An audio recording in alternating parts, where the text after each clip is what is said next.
أهلا بيكم. موعدنا اليوم مع قصة واحد من أشهر وجوه الكوميديا في تاريخ السينما المصرية، قصة الفنان جمال رمسيس أو زي ما كلنا عارفينه لوسي. بس يا ترى مين هو الإنسان اللي ورا الشخصية دي؟ قبل ما نغوص في حكايته ما تنسوش تشتركوا في القناة وتفعلوا زر الجرس عشان يوصلكم كل جديد، ودعمونا بلايك وشير عشان الفايدة توصل للكل. لا، القصة أكبر بكتير من مجرد دور كوميدي في فيلم. حياة جمال رمسيس كانت ملحمة حقيقية، قصة فيها صعود ونجومية عالمية وفيها سقوط وخسارة وفيها رحلة طويلة للبحث عن الذات. طيب، عشان نفهم الحكاية من أولها لازم نرجع بالزمن لورا، بس مش لاستوديو تصوير ولا لوكيشن فيلم، لا، قصتنا بتبدأ من قلب شبرا جوه خيمة سيرك، المكان اللي جمال رمسيس ما كانش فيه مجرد فنان بيقدم فقرة، ده كان واحد من مؤسسين السيرك نفسه. دي نقدر نقول بطاقته الشخصية. شوفوا معايا كده، الاسم بالكامل جمال رمسيس، اسم الشهرة اللي كلنا عارفينه بيه لوسي، مواليد 20 يناير 1921. بس شوفوا النهاية فين، في أمستردام، هولندا سنة 2002. المسافة بين القاهرة وأمستردام دي فيها حكاية عمر بحاله. حتى اسم لوسي ده نفسه وراه حكاية، هو مش مجرد اسم فني وخلاص. يعتقد إن نسخة مختصرة ومودرن من اسم عيلته القوي رمسيس، اسم له وزنه وبيربطه بتاريخ مصر القديم. جمال رمسيس ما دخلش معهد تمثيل ولا درس الفن بشكل أكاديمي، لا، مدرسته الحقيقية كانت حلبة السيرك.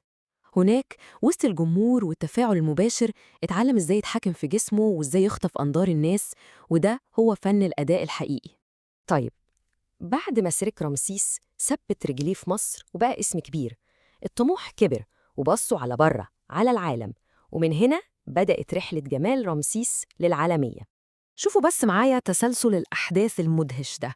في الأربعينات كان لسه في مصر بيأسس السيرك، بعدها بكام سنة في أوائل الخمسينات راحوا أوروبا وكسروا الدنيا، وفي نص الخمسينات كان وصل أمريكا نفسها وبيشتغل في التلفزيون والسينما هناك، وفي 57 وصل لبطولة فيلم فرنسي، مشوار مش طبيعي فعلا.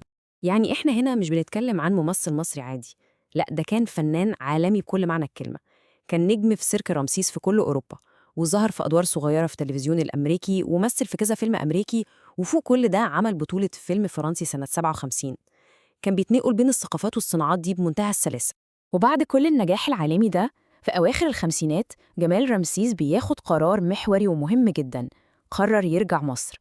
لازم نتخيل المشهد، هو مرجعش مصر فنان على قده بيدور على فرصة، لا، ده راجع وهو فنان عالمي متمرس، اشتغل في السينما الأمريكية والفرنسية، السي في بتاعه كان مبهر لأي مخرج في الوقت ده. لكن يا سبحان الله، كل التاريخ ده، كل الشهرة العالمية دي، وكل الخبرة دي، الجمهور المصري اختصرها في شخصية واحدة، شخصية كوميدية واحدة بقت هي كل تاريخه في أذهان الناس، لوسي ابن طنط فخيها.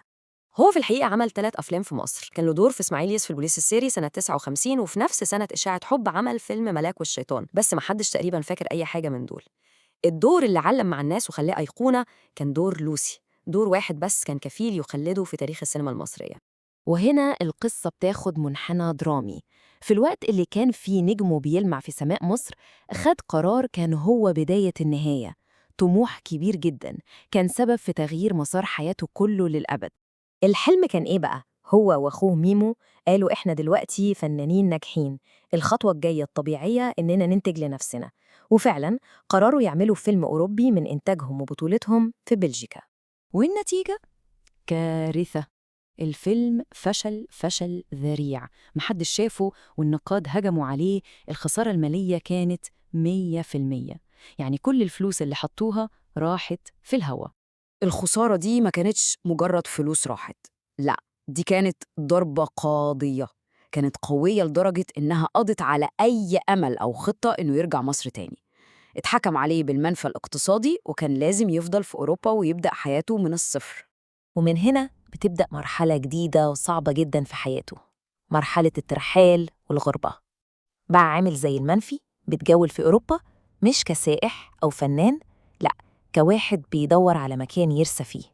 تخيلوا معايا المشهد، من بلجيكا لفرنسا لهولندا لأسبانيا، النجم الكبير اللي كان الناس كلها بتجري وراه بقى بيتنقل من بلد لبلد، كل اللي بيدور عليه هو الاستقرار وشعور بالانتماء. وأخيراً لقى مكان يستقر فيه في إسبانيا، وهنا قرر يغير جلده تماماً. ساب الفن والأضواء وافتتح نايت كلاب وسماه شهرزاد. اتحول من فنان بيستنى تصفيق الجمهور لرجل أعمال بيدير شغله. وفي آخر محطة في حياته جمال رمسيس لقى نفسه في حتة تانية خالص، بعيد تماماً عن السيرك وبعيد عن السينما وبعيد عن صخب النايت كلاب. لقى هدف جديد وهادي.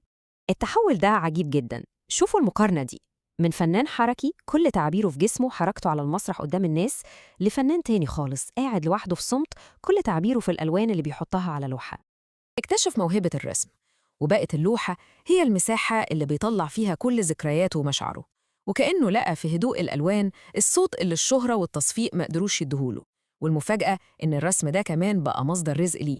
وفي النهاية رحلته المليانة صخب ومغامرات دي انتهت نهاية هادية جدا في أمستردام سنة 2002، في نفس البلد اللي كان تاه فيها وهو بيدور على وطن، وكأن الدايرة قفلت وكملت قصتها.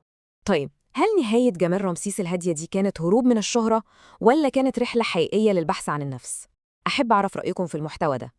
لو عجبكم ادعمونا بلايك واكتبوا رأيكم في التعليقات، ولو تحبوا ترشحوا موضوعات معينة للحلقات الجاية اكتبوا لي في التعليقات وهنحاول نلبي الترشيحات في أقرب وقت. وطبعا ما تنسوش الاشتراك في القناة وتفعيل الجرس واعملوا شير عشان الكل يستفيد. وإلى هنا أعزائي تنتهي بنا أحداث هذه القصة الممتعة، وإلى أن ألتقي بكم في حلقة قادمة، لكم مني أطيب المنى وأستودعكم الله.